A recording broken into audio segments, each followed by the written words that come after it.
उस हॉस्टल के सामने वो गाड़ियां आकर रुक गई। वो उसमें से दो बड़े बड़े बैग लेकर एक लड़की उतर गई। मीरा, उस लड़की का नाम मीरा था। मीरा कोसों मील से अपनी पढ़ाई पूरी करने के लिए आई थी। वो आर्कियोलॉजिस्ट की स्टूडेंट थी। उसके बाद हॉस्टल की एक सिक्योरिटी गार्ड ने उसे अपने रूम तक छोड़ आया। उस हॉस्टल में पता नहीं क्यों बहुत ही सन्नाटा था। वो अपना रूम ठीक ठाक करने लगी। रात को डिनर करने के बाद वो सोने चली गई। तभी उसको सियार के जोर जोर से चिल्लाने की आवाज़ सुनाई दी, जिसे सुनकर वो डर गई। वो सोने की कोशिश कर रही थी, लेकिन तभी उसे कुछ सुनाई दिया, जो कि उसकी रूम के बाहर से आ रही थी, जैसे कोई पायल पहनी हुई चल रही हो। वो रात भर वैसे ही बिना सोई पार कर दी और सुबह हॉस्टल की वार्डन से कंप्लेंट करने चली गई। उसके बाद मीरा उस वार्डन से रात में जो भी घटना हुई उसके बारे में पूरी डिटेल्स में बताई। जैसे ही मीरा ने अपनी बात की, उसने देखा कि वो औरत उसे बस घूरे ही जा रही थी। उसके अलावा उस वार्डन ने मुंह से कुछ भी नहीं बोली। वो अपने क्लास में भी ध्यान नहीं दे पा रही थी। उसके मन में ये सब ही चल रही थी। वो रात में किसकी आवाज़ थी और उस वार्डन ने क्यों उसे इतनी बुरी तरह से घूर रही थी। उसके ऊपर उसने कुछ बोला भी नहीं।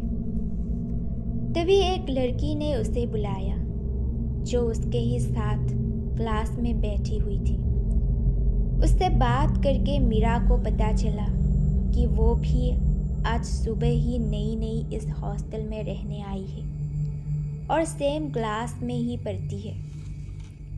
उस लड़की का नाम प्रिया था। मीरा और प्रिया बहुत अच्छी दोस्त बन गई थी और उस दिन के बाद वो दोनों ही अपने रूममेट बन चुकी थी। उस रात जब वो दोनों डिनर कर रहे थे, मीरा ने उस रात उसके साथ जो घटना घटा था उसके बारे में प्रिया को बताई। प्रिया ने हंसते हुए कहा, ये तुम्हारी बहम होगी। प्रिया इन सब बातों पर यकीन नहीं करती थी, लेकिन मीरा ने कहा, अगर तुम्हें विश्वास नहीं है तो आज रात को खुद ही देख लेना। उसके बाद वो दोनों खाना खाकर अपने रूम में चली गई। लगभग रात के 12 बज रहे थे। प्रिया और मीरा दोनों सो रही थी। तभी दरवाजे के बाहर वही किसी की पायल की आवाज़ आने लगी, जैसे कोई पूरी हॉस्टल में पायल पहनी खाली पैर चल रही हो। मीरा ने प्रिया को धीरे से बोला, सुना ना? तभी प्रिया थोड़ी देर गौर से सुनने के बाद बिना कुछ बोले मीरा की ओर देखते ही रह गई और बिना अपने पलकों को झपकाए पूरी रात बिता दी। अगली सुबह वो दोनों क्लास में गई और तब भी वो रात में घटी इंसिडेंट के बारे में ही सोच रही थी। ऐसे ही कई दिन बीत जाने के बाद एक दिन उन दोनों ने मिलकर एक प्लान बनाई और उसी रात अपने प्लान के मुताबिक दोनों डिनर करने के बाद अपने रूम में आकर दरवाजे के पास बैठ गए और धीरे धीरे वो रात गहरा होता चला गया।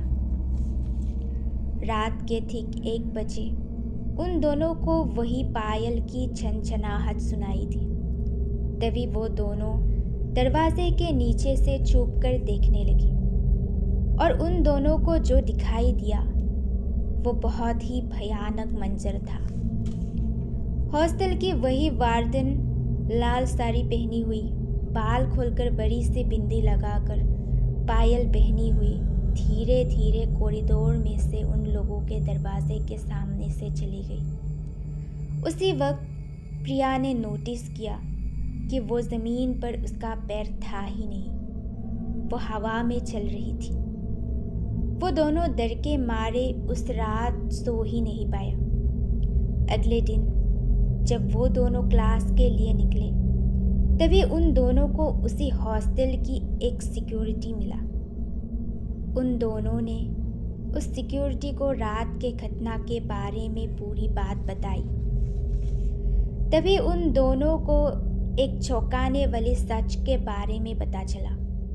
उस सिक्योरिटी ने कहा कि वो वार्डन की पति पहले इस हॉस्टल का रखवाला हुआ करता था, लेकिन एक दिन एक हादसे से वो इसी हॉस्टल के छत से गिर गया और उसी समय उनकी मौत हो गई।